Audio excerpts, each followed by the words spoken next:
Hello friends, investment বাংলাতে সবাইকে স্বাগত। বন্ধুরা, আজকে আমরা একটা দুর্দান্ত বিজনেসের আইডিয়া নিয়ে কথা বলব।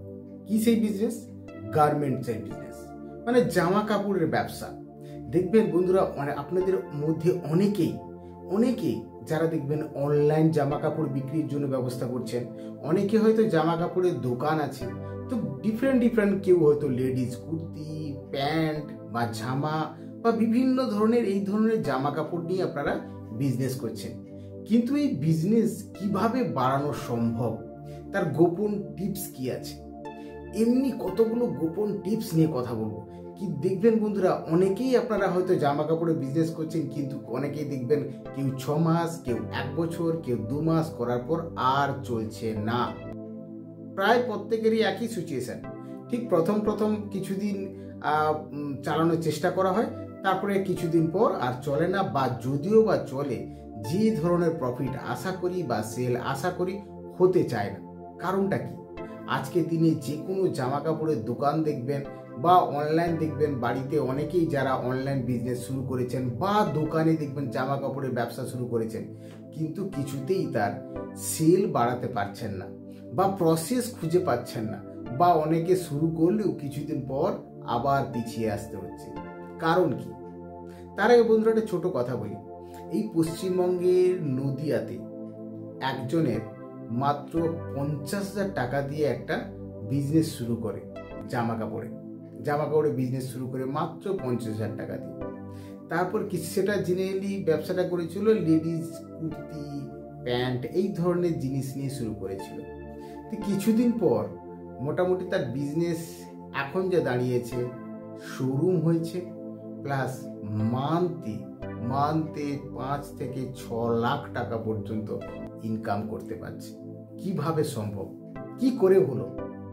তো সুতরাং আজকের এই ভিডিওতে আমরা এই বিজনেসের টিপস নিয়ে কথা বলবো, গোপন রহস্য নিয়ে কথা বলবো, যে কিভাবে জামা কাপড়ের বিজনেসে উন্নতি লাভ করা যায়, ভালো সেল, ভালো প্রফিট বাড়ানো যায়, আর দীর্ঘদিন পর্যন্ত এই বিজনেসকে অনেক দূর পর্যন্ত নিয়ে যাওয়া যায়।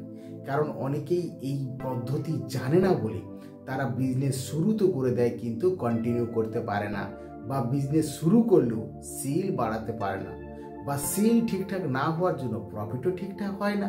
তো সুতরাং সেই ব্যবসা না চলার মতো অবস্থায় চলে আসে। আজকের এই ভিডিওতে বন্ধুরা, দুর্দান্ত এই ভিডিও, একদম স্কিপ করবে না। আজকের এই ভিডিওতে আমরা দেখব কিভাবে জামা কাপড়ের ব্যবসা শুরু করা যায়, কিভাবে ব্যবসাকে এগিয়ে নেওয়া যায়, তার জন্য কি কি পদ্ধতি আমাদের ফলো করা উচিত, আর কি রকম আর্নিং আসতে পারে, তার দুর্দান্ত একটা গোপন টিপস আপনাদের সঙ্গে আজকে শেয়ার করব। ভাবতে পারবেন না, কখনো এই ভিডিওটি কোথাও স্কিপ করবেন না, পুরো ভিডিওটি শেষ পর্যন্ত দেখুন। দুর্দান্ত এই ভিডিও জানতে পারবেন কিভাবে জামা কাপড়ের বিজনেসে, স্পেশালি জামা কাপড়ের বিজনেসে একটা ভালো মাইলস্টোন তৈরি করতে পারবেন। বন্ধুরা, প্রথমে আমরা দেখে নিই যে জামা কাপড়ের বিজনেসটা শুরু করব কি করে। দেখুন, জামা কাপড়ের বিজনেস শুধু বেচা নয়, এইখানে আমরা ভুল করি। বিজনেসটাকে প্রথমে আমাদের জানতে লাগে। দেখবেন অনেকেরই স্বপ্ন, অনেকেরই ইচ্ছা, কেউ বাড়িতে, কেউ দোকানে, কেউ অনলাইন, বিভিন্নভাবে জামা কাপড়ের ব্যবসা করছে। কিন্তু তাকে আগে জানতে হবে জামা কাপড় শুধু বেচা নয়, এটা একটা লাইফস্টাইলের বিজনেস, মানুষের ডেইলি লাইফের সঙ্গে জড়িত এমন একটা বিজনেস। জামা কাপড় ছাড়া মানুষ বাঁচতে পারে না। তার মানে ভাবতে পারছেন আপনি যে ব্যবসাটা নিয়ে চালাতে চাইছেন, সেই ব্যবসাটা মানুষের সঙ্গে কতটা জড়িত। তার মানে এটা একটা লাইফস্টাইল। এই লাইফস্টাইল বিজনেসের রুলস নাম্বার 1, কি করে গার্মেন্টসের ব্যবসা শুরু করানো যায় বা ব্যবসা বাড়ানো যায়। টিপস নাম্বার 1, ফার্স্ট কি না, আগে আমার ব্যবসার নিশটা জানতে হবে, আমার আগে ইন্টারেস্ট এরিয়া জানতে হবে। অনেকে আছে দেখবেন বিজনেস তো শুরু করে দেয়, দেখবেন জামা কাপড়ের বিজনেস করছে, দেখবেন বেডশিট থেকে শুরু করে ladies kurti, men's wear, kids wear, সমস্ত কিছু নিয়ে বিজনেস শুরু করে দিয়েছে। না বন্ধুরা, সেই দিন এখন আর নেই। এটা 2025। এখানে এভাবে বিজনেস করলে কখনো জামা কাপড়ের বিজনেস বহু দূর পর্যন্ত এগিয়ে নেওয়া যাওয়া সম্ভব নয়, এবং প্রফিটও আপনার সেই রকম আসবে না, সেলও বাড়বে না। ভুলে যান। তাহলে কি, পদ্ধতি হচ্ছে এখানে যে আপনি পার্টিকুলার নিশ চুজ করুন, আপনার পার্টিকুলার সেগমেন্টস চুজ করুন, আপনার ইন্টারেস্ট এরিয়াটা দেখান, আপনার এক্সপার্টাইজ এরিয়াটা দেখান। হতে পারে হয়তো আপনি মেন্স ওয়্যারে ভালো আপনার অভিজ্ঞতা আছে, আপনি মেন্স ওয়্যার আপনি ট্রাই করুন। আপনার ধরুন মনে হচ্ছে আপনি কিডস ওয়্যারে ভালো আপনার অভিজ্ঞতা আছে, তাহলে কিডস ওয়্যার স্টার্ট করুন। হয় বাচ্চাদের জামা কাপড় শুরু করুন, বা ছেলেদের জামা কাপড় শুরু করুন, কি মেয়েদের জামা কাপড় শুরু করুন, বা আপনি শাড়ির বিভিন্ন ধরনের শাড়ির ডিজাইনিং শুরু করুন। কিন্তু সব একসঙ্গে করতে যাবেন না, তাহলে কিন্তু সেই বিজনেস সাকসেসফুল হয় না। জেনারেলি দেখা গেছে যে সবসময়ের জন্য একটা নিশ সিলেক্ট করতে হয়, আপনাকে আপনার পছন্দের যে কোনো একটা প্যাটার্ন নিয়ে এগোতে হয়। আইদার আপনি যদি মনে করেন যে আমি ছোট বাচ্চাদের জামা কাপড় রাখবো, পার্টিকুলার এই সেগমেন্টটাতে আমি বিজনেস করব, তাহলে দেখবেন সেই বিজনেসের ফোকাস বাড়ে।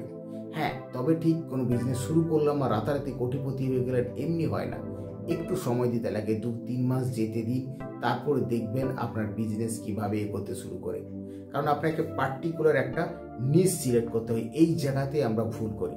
আমরা কি করি না, ব্যবসা শুরু করছি মানে আপনি কোনো কিছুই বাদ দিবেন না, সব কিছু নিয়ে আসবেন, আর সব কিছু আনতে গিয়েই সমস্যাটা তৈরি হয়। কারণ সব কিছুর জন্য সেই রকম ক্যাপাসিটি লাগে, সেই রকম ইনভেস্টমেন্ট করতে লাগে, সেই রকম নলেজ লাগে, সেই রকম অ্যাডভার্টাইজমেন্ট লাগে, সেই রকম তার মার্কেটিং নেটওয়ার্ক লাগে, অনেক কিছু ফ্যাক্টর ডিপেন্ড করে। যার ফলে যেহেতু আমাদের কাছে এত টাকা নেই, আমরা পুঁজি কম নিয়ে বিজনেস শুরু করি, তার জন্যে আমাদের এইখানে আমরা ওই মস্ত বড় ভুলটা করে ফেলি যে আমরা একসঙ্গে সমস্ত জিনিস নিয়ে ব্যবসা শুরু করে দিলাম। না, সেই বিজনেসের টিক্স এখন আর চলবে না।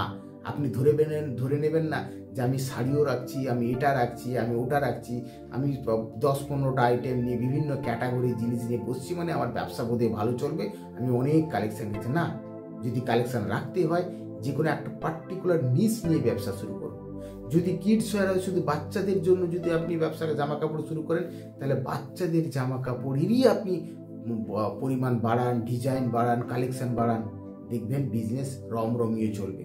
যদি মনে হয় আপনি লেডিসদের জামা কাপড়ের ব্যবসা করতে ইন্টারেস্টেড, তাহলে আপনি শুধু লেডিজের জামা কাপড়ের দিক দিয়ে আপনি কালেকশন বাড়ান, আপনার স্টক বাড়ান, ভেরিয়েশন বাড়ান, লো কস্টে আপনি প্রফিটকে হাই করা শুরু করুন, লো কস্ট আপনি খরচ কমান কিন্তু রোলিং বাড়ান, যার ফলে আপনার প্রফিট বাড়বে এবং আপনার বিজনেস দীর্ঘদিন পর্যন্ত চলতে থাকবে। আপনি যদি মেন্স ওয়্যার ইন্টারেস্টেড হয়, ঠিক সেইভাবে করুন। যে কোনো একটা পার্টিকুলার নিশকে সিলেক্ট করতে হয়, যেখানে আমরা এই ভুলটা করে থাকি, যার জন্য এই বিজনেস অনেকে সাফল্য পেতে পারে না। এই কারণের জন্য, কারণ কম পুঁজিতে সমস্ত কিছু নিয়ে হাজির, সমস্ত কিছু দেখবেন তার কাছে বাচ্চাদেরও জামা কাপড় আছে, মহিলাদেরও শাড়ি আছে, ছেলেদেরও জামা কাপড় আছে, সব কিছু আনতে গিয়ে আমরা ক্যাপাসিটির বাইরে চলে যাই, যার ফলে কালেকশন করতে পারি না, পছন্দ করাতে পারি না, সেই ক্যাপাসিটি সেই প্রাইসের জিনিস আমরা ডিসপ্লে করতে পারি না, অনেক সমস্যা হয়। যে কোনো বিজনেসে নিশ ভেরি ইম্পর্ট্যান্ট। আর সেকেন্ড, যখন ম্যাটেরিয়াল তুলবেন চেষ্টা করবেন ফ্যাক্টরি থেকে আনার, যে কোনো ফ্যাক্টরি এরিয়া থেকে মাল তুলে আনার, হোলসেল মাল তুলে আনার। হোলসেল মাল যদি তুলেন তবে আপনি লো কস্টে ম্যাটেরিয়াল পাবেন, তবে আপনি প্রফিট বাড়াতে পারবেন। যে কোনো জামা কাপড় সবসময়ের জন্য ফ্যাক্টরি থেকে নিয়ে আসাটাই হচ্ছে বড় চ্যালেঞ্জিং, বা লো কস্টে পাওয়া যায় যেমন হোলসেল মার্কেট, এই সব জায়গা থেকে আমাকে ম্যাটেরিয়াল তুলতে হবে। যে কোনো জামা কাপড় যদি তুলতে হয়, বেস্ট এরিয়া হচ্ছে লো কস্ট পাওয়ার ফ্যাক্টরি এরিয়া। আর বিজনেস যখন শুরু করবেন, জামা কাপড়ের বিজনেস, কখনো ধরে নেবেন না যে প্রচুর টাকা লাগবে একটা জামা কাপড়ের বিজনেস শুরু করতে। না, এই ধারণা ভুল। জামা কাপড়ের বিজনেস অনেক কম পয়সা দিয়ে শুরু করে যায়। 50 থেকে 1 লাখ টাকা দিয়ে, 50,000 থেকে 1 লাখ টাকার মধ্যেও আপনি বিজনেস শুরু করেও অনেক উপরে যাওয়া যায়, অনেক প্রফিট কামানো সম্ভব। 50,000 থেকে 1 লাখ মধ্যেই আপনি ব্যবসা শুরু করতে পারবেন। এবং শুধু ব্যবসা শুরু করা মানে আজকের দিনে যদি কারো দোকান থাকে, শুধু দোকানে কিন্তু ভরসা করলে হবে না, আপনাকে তার সঙ্গে অনলাইন রাখতেই হবে। যে কোনো বিজনেসের, স্পেশালি জামা কাপড়ের বিজনেসের, দোকানের সঙ্গে অনলাইনকে মার্জ করে আপনাকে বিজনেস করতে হবে। দোকান যেমন হচ্ছে হোক, তার সঙ্গে আপনি অনলাইন বিজনেসও শুরু করুন, অনলাইনে জামা কাপড় বিক্রি করা শুরু করুন, ডিসপ্লে করা শুরু করুন, মার্কেটিং করা শুরু করুন। অনলাইন আপনাকে মাস্ট রাখতে হচ্ছে, কারণ আজকের দিনে কিন্তু ম্যাক্সিমাম বিজনেস হয় অনলাইন থেকে। তার মানে শুধুমাত্র অফলাইন বা দোকান থাকলেই কিন্তু আপনার বিজনেস বেড়ে যাবে না, তার সঙ্গে আপনাকে অনলাইন রাখতে হবে। বা অনেকে আছে যাদের দোকান নেই, তারা শুধু অনলাইন বিজনেসেই কিন্তু অনেক অনেক টাকা কামাচ্ছে, কয়েক লাখ লাখ টাকা ইনকাম করছে মান্থলি শুধু অনলাইন দিয়ে। সুতরাং এইভাবেই জামা কাপড়ের বিজনেস শুরু করতে লাগে। এবার আমরা দেখব কি করে এই বিজনেসকে বাড়ানো যায়। এতক্ষণ আমরা জানলাম যে জামা কাপড়ের ব্যবসা শুরু করব কিভাবে। এইবার আমাদের দেখতে হবে যে জামা কাপড়ের ব্যবসা আমি এবার বাড়াবো কি করে, সেল বাড়াবো কি করে। দেখুন, বাড়ানোর প্রথম স্টেপস হচ্ছে ফেস্টিভ্যাল অফার, সিজনাল একটা অ্যাট্রাকশন। দেখবেন উইন্টার হতে পারে, সামার হতে পারে, ফেস্টিভ্যাল হতে পারে, বিভিন্ন ধরনের সিজনাল বিজনেস। মানে আপনার জামা কাপড় সবসময় সিজনের সঙ্গে তাল রেখে কিন্তু কালেকশন আনতে হয়। আপনি গ্রীষ্মকালে যদি শীতকালে জামা কাপড় রাখেন কখনো হবে না। আপনি ভাববেন আমার কাছে প্রচুর জামা কাপড় আছে, কিন্তু ম্যাক্সিমাম শীতকালের, তাহলে কিন্তু আপনার বিজনেস চলবে না। শীতকালেরটা শীতকালের মতো, গ্রীষ্মকালে কিন্তু গ্রীষ্মকালের মতো। ঠিক ফেস্টিভ সিজনে, ধরুন পুজো বা বিভিন্ন ধরনের ফেস্টিভ্যাল টাইমে সেই সময় তার কালেকশন আনতে হবে। তার মানে different different collection season wise আমাকে কিন্তু মাল আনতে হচ্ছে।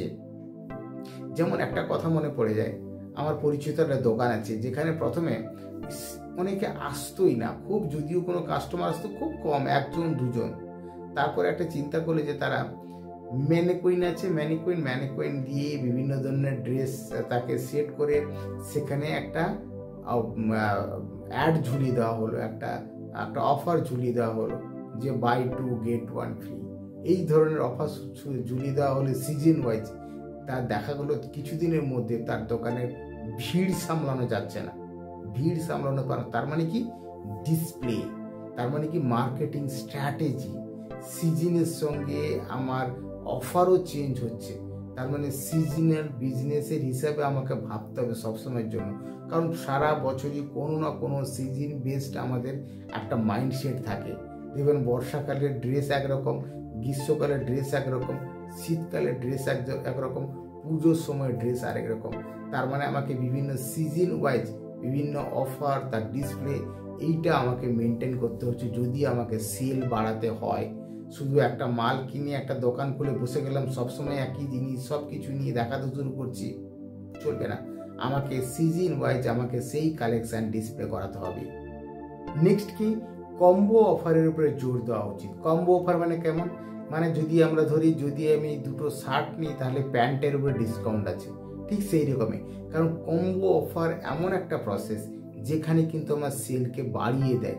সবসময় কম্বো অফারের দিকে আমাকে ঝুঁকতে হয়। শুধুমাত্র সিঙ্গেল যে কোনো প্রোডাক্ট ওয়াইজ আমি যদি প্রাইসিং রাখি তাহলে কিন্তু কাস্টমারের অ্যাট্রাকশন তৈরি হয় না। হয়তো সে আরও একটা কিনতে পারতো, কিন্তু তাকে আমি সেই অফারের মধ্যে যদি আনি তাহলে কিন্তু আমার সেল বেড়ে যাবে, অবশ্যই করে বাড়তে বাধ্য।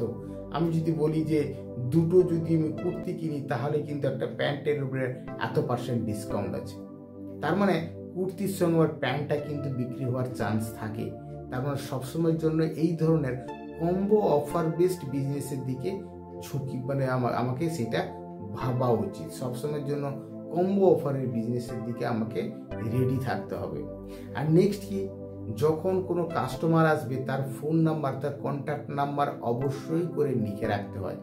কারণ সেই কন্ট্যাক্ট নাম্বারে আমি হোয়াটসঅ্যাপে বিভিন্ন ধরনের নিউ অ্যারাইভালস বা নতুন জামা কাপড়ের যা কালেকশান আমি সেগুলোকে মার্কেটিং করতে পারবো, অনলাইন মার্কেটিং করতে পারবো। আর অনলাইন মার্কেটিংয়ের জন্য তার হোয়াটসঅ্যাপ নাম্বারটা লিখে রাখা খুবই জরুরি। কথায় আছে যে একটা নতুন কাস্টমারের থেকে একটা পুরনো কাস্টমারকে রিটেনশন করা খুব দরকার। একটা পুরনো কাস্টমার আমাকে যা বিজনেস দিতে পারে, একটা নতুন কাস্টমার আমাকে সেটা নাও দিতে পারে। তো সুতরাং কাস্টমারের সঙ্গে ভালো রিলেশন রাখাটাও ভীষণ ভীষণ ম্যাটার করে। আর কি, লোকাল মার্কেটে ব্র্যান্ডিং শুরু করুন। লোকাল মার্কেটে ছোট ছোট ব্যানার দিন। স্কুল কলেজের সামনে বিভিন্ন এরিয়াতে দেখবেন একটা গ্যাদারিং থাকে, তো সেই সব জায়গাতে ছোট ব্যানার দিন, পোস্টার দিন। তাহলে দেখবেন লোকে জানতে পারবে, বুঝতে পারবে। কারণ অ্যাওয়ারনেস খুব দরকার, মার্কেটিং খুব জরুরি। মার্কেটিং ছাড়া কোনো বিজনেস চলতে পারে না।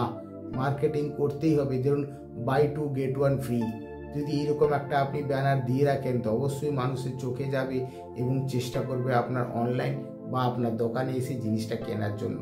তো সুতরাং মার্কেটিং, ডিসপ্লে মার্কেটিং এটা ভেরি ভেরি ইম্পর্টেন্ট। এইভাবে আমাকে মার্কেটিং স্ট্র্যাটেজি আমাকে নিতে হবে যদি সেল বাড়াতে হয়। নেক্সট যে ভুলটা করে থাকি আমরা, ডিজিটাল মার্কেটিংয়ে জোর দিই না। বন্ধুরা, ডিজিটাল মার্কেটিং এমন একটা প্ল্যাটফর্ম যেটা থ্রুতে আজকের দিনে যে কোনো বিজনেস ডিজিটাল মার্কেটিং ছাড়া সেই বিজনেস টিকে থাকতে পারে না।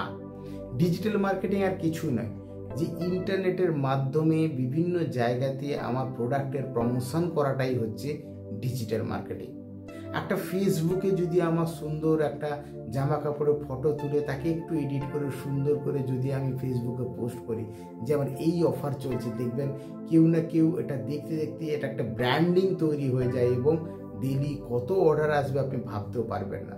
আজকে হোয়াটসঅ্যাপে যদি আমার চেনা পরিচিত লোকেরা যারা কোনো ম্যাটেরিয়াল নিয়ে গেছে বা তার কন্ট্যাক্ট নাম্বার জানি, তাদেরকে যদি আমি পিরিয়ডিক্যালি যখন যেমন কালেকশন আসছে, সুন্দর সুন্দর ডিজাইন আসছে, সেগুলোর ক্যাটালগ যদি আমরা শেয়ার করতে পারি তাহলে কিন্তু আমার সেল বেড়ে যায়। তো সুতরাং ডিজিটাল মার্কেটিং এমন একটা প্রসেস যেটার মাধ্যমেই একমাত্র সেল বাড়া সম্ভব। সুতরাং ফেসবুক দিয়ে মার্কেটিং করতে পারি, হোয়াটসঅ্যাপ দিয়ে মার্কেটিং করতে পারি, গুগল অ্যাডস দিয়ে মার্কেটিং করতে পারি, অনলাইন শপের মাধ্যমে মার্কেটিং করতে পারি। একটা অনলাইন ওয়েবসাইট বানিয়ে নিলাম আমার প্রোডাক্টের পার্টিকুলার যে সেগমেন্টে আমি বিজনেস করছি, করে সেখান থেকেই আমি আমার মার্কেটিং স্টার্ট করতে পারি, সেখানেই আমি সেল করতে পারি। সুতরাং আজকের দিনে যদি সেল বাড়াতে হয় digital marketing very very important. Digital marketing must করতে লাগবে। ফেসবুক হতে পারে, ইউটিউব হতে পারে, ইনস্টাগ্রাম হতে পারে। তো এই বিভিন্ন জায়গাতে আমাকে এই মার্কেটিং স্টার্ট করতে লাগবে। নেক্সট আসছে ব্র্যান্ডিং। ব্র্যান্ডিংটা ভেরি ভেরি ইম্পর্টেন্ট। ব্র্যান্ডিং কিন্তু সেলসের জন্য খুবই দরকার। যে কোনো বিজনেসে যদি বাড়াতে হয়, বিজনেসে প্রফিট বাড়াতে হয়, বিজনেসকে আরও ছড়াতে হয়, ব্র্যান্ডিং কিন্তু লাগে। আর ব্র্যান্ডিং কীভাবে হয়? ব্র্যান্ডিং তো এমনি হয়ে যায় না যে আমি একটা ব্যবসা করলাম ব্র্যান্ডিং হয়ে গেল, না, ব্র্যান্ডিং এভাবে হয় না। ব্র্যান্ডিং হতে গেলে আপনাকে পুরনো কাস্টমারকে ধরা প্র্যাকটিস করতে হবে। কারণ আমি আগেই বলেছিলাম যে একটা নতুন কাস্টমারের জায়গায় পুরনো কাস্টমারকে সবচেয়ে বেশি ইম্পর্টেন্স দিতে হয়, কারণ সে আমাকে অনেক প্রফিট এনে দিতে পারে একজন পুরনো কাস্টমার। একটা বেসিক প্রিন্সিপাল। ব্র্যান্ডিংয়ের জন্য কি করি আমরা? ব্র্যান্ডিংয়ের জন্য সবসময়ের জন্য দেখবেন আমরা প্রথমে তো একটা ক্যাচি দোকানের নাম দিতে লাগে, একটা ভালো ব্র্যান্ড তৈরি করতে লাগে। তো সুতরাং নামটা মডার্ন হতে হবে, খুব সুন্দর হতে পারে। জামা কাপড় না বললে আমরা বললাম স্টাইল হাব, মানে এই ধরনের কিছু, মানে একটা অ্যাট্রাকটিভ কিছু নেম ক্রিয়েট করতে হবে। ব্র্যান্ড করার জন্য নাম লাগে। আর নেক্সট কি না, এই যে নামটা দিলাম, এই নামটাকে আমি ছড়াবো কি করে মার্কেটে, তাকে আমার ব্র্যান্ড যত ছড়বে ততই কিন্তু আমার সেলস বাড়বে, প্রফিট বাড়বে। ব্র্যান্ড ছড়াতে হবে। ব্র্যান্ড ছড়ানোর জন্য ধরুন ক্যাচি এই যে ব্র্যান্ড নেম, এটা বিভিন্ন ধরনের আপনার যে প্যাকেজিং হয় সেই প্যাকেজিং ইউজ করুন। প্যাকেজিংয়ে আপনার কোম্পানির লোগো দিন, ব্যাগ দিন কাস্টমারকে, বিভিন্ন ধরনের ব্যাগে ম্যাটেরিয়াল দেওয়ার চেষ্টা করুন। দেখবেন কাস্টমার ওই ব্যাগটা দেখবে, দোকানের নামটা দেখবে, ডিটেলস দেখবে। এইগুলো কিন্তু মার্কেটিংয়ের খুব ছোট জিনিস। এইগুলো থেকে একদম কোনো রকম মিস করা যাবে না। বিভিন্ন ধরনের প্যাকেজিং, পাউচ, ক্যারি ব্যাগ, বড় ব্যাগ, এই ধরনের জিনিস, অফার, বিভিন্ন ফেস্টিভ্যাল সিজনে, দুর্গা পূজা, কালী পূজা, বিভিন্ন ফেস্টিভ্যাল সিজনে অফারের ব্যবস্থা রাখতে হবে। শুধু তাই নয়, রিপিট বাইংয়ের ক্ষেত্রে একটা স্পেশাল ডিসকাউন্ট থাকতে হবে। যদি আমি কোনো কাস্টমার 10 বার বাই করে তাহলে 11 বারে একটা স্পেশাল ডিসকাউন্ট থাকবে। এই ধরনের বিভিন্ন কুপন কোড চালু করুন, বিভিন্ন ডিসকাউন্ট কোড চালু করুন। কারণ সবসময় কাস্টমার রিটেনশন একটা খুব গুরুত্বপূর্ণ জায়গা। আমাকে যদি ব্র্যান্ডিং করতে হয় তো আমাকে এইভাবে পাবলিসিটি করতে হবে, এইভাবে আমাকে ফেসিলিটি দিতে হবে, মানুষের মনের মধ্যে জায়গা করতে হবে। তার জন্য এই ধরনের বিভিন্ন স্কিম, যে বিভিন্ন ধরনের অফার দেওয়া ফেস্টিভ্যালে, বিভিন্ন ধরনের স্কিম, কুপন কোড লঞ্চ করা, ডিসকাউন্ট, গিফট কুপন লঞ্চ করা, ক্যারি ব্যাগ বা প্যাকেজিং, কোম্পানির লোগোকে প্লেস করা। তো এইভাবে কিন্তু ব্র্যান্ড তৈরি করতে লাগে যে কোনো বিজনেসের জন্য। তো বন্ধুরা, আজকের দিনে যদি জামা কাপড়ের বিজনেসে যদি বাড়াতে লাগে, যদি বিজনেস পপুলার জায়গায় নিয়ে যেতে হয়, যদি প্রফিট বাড়াতে হয়, তাহলে কিন্তু এই ধরনের কতগুলো জিনিস আমাকে মাথায় রেখে বিজনেস স্টার্ট করা উচিত। বন্ধুরা, এই জামা কাপড় বিজনেসে প্রফিট মার্জিন থাকে ধরে নিন প্রায় 30% থেকে 100% পর্যন্ত। 30% থেকে 100% পর্যন্ত এর প্রফিট মার্জিন থাকে জামা কাপড়ের। সবচেয়ে বেশি যদি প্রফিট থাকে সেটা হচ্ছে জামা কাপড়ের বিজনেসে। মানে ভাবা যাবে না যে এত পার্সেন্ট প্রফিট থাকতে পারে, ভাবা যায়? তো যদি এত পার্সেন্ট প্রফিট নিতে হয় তাহলে কিন্তু আপনাকে পুরো ভিডিওতে যে পয়েন্টগুলো বললাম, বিজনেস কীভাবে শুরু করতে হয়, কীভাবে বিজনেস এগিয়ে নিয়ে যেতে হয়, কীভাবে সোশ্যাল মার্কেটিং করতে হয়, কীভাবে ব্র্যান্ডিং করতে হয়, এইভাবে যদি আমরা পয়েন্ট বাই পয়েন্ট জিনিসগুলোকে ফলো করে চলি তাহলে বিজনেসে অবশ্যই আপনি একটা সাকসেসফুল জায়গায় যেতে পারবেন। তো সুতরাং ব্র্যান্ডিং, তার বিভিন্ন ধরনের লো কস্ট আইটেম, তাকে কন্টিনিউ করা, লো কস্ট আইটেমে কেনা এবং প্রফিট মার্জিন সেভাবে ঠিক করা, কারণ শুরুতে প্রফিট কম রেখে প্রোডাক্টের রোলিং ভেরি ইম্পর্ট্যান্ট। তো সুতরাং এই জিনিসগুলো লক্ষ্য রাখা এবং বিজনেস যেভাবে শুরু করা উচিত, প্রপার অনলাইন শপও রেডি করা উচিত, অফলাইনের সঙ্গে ডিজিটাল মার্কেটিং রেডি করা উচিত। তো এইভাবে যত ডিসকাউন্ট, বিভিন্ন ধরনের ডিসকাউন্ট, ফিস অফার, এই ধরনের হোল প্যাকেজ, যে সাইকেল, কমপ্লিট সাইকেলটা বললাম, যদি প্রত্যেকটা পয়েন্ট আমরা দেখে চলি তাহলে কিন্তু আজকের দিনে এই ধরনের জামা কাপড়ের বিজনেসে আপনাকে কেউ পিছনে ফেলতে পারবেন না। আপনি কিন্তু জামা কাপড়ের বিজনেসে একটা ভালো জায়গায় নিয়ে যেতে পারবেন যদি এই পয়েন্টগুলো মিস না করেন। যদি এই পয়েন্টগুলো আপনি মেনে চলেন তাহলে ভাবতে পারবেন না আপনার বিজনেসের সেল মিনিমাম 10 গুণ বেড়ে যাবে। 10 গুণ মানে যেগুলো কয়েক হাজার সেল হতো, লাখে ইনকাম হবে, লাখে। তার মানে বিজনেসের স্ট্র্যাটেজি আপনাকে বলে দেয় যে আপনার বিজনেসে কত লাভ হতে চলেছে বা এই বিজনেস কতদিন আপনি কন্টিনিউ করতে পারবেন। অবশ্যই করে যে ভিডিওটি দেখছেন, ভিডিওটি নিচে দেখবেন একটা সাবস্ক্রাইব বাটন আছে, সাবস্ক্রাইব বাটনে ক্লিক করে চ্যানেলটিকে সাবস্ক্রাইব করুন, ভিডিওটিকে লাইক করুন এবং অবশ্যই কমেন্ট করবেন। আবার দেখা হবে এইরকম ইন্টারেস্টিং ভিডিওর সঙ্গে পরের ভিডিওতে। Bye bye.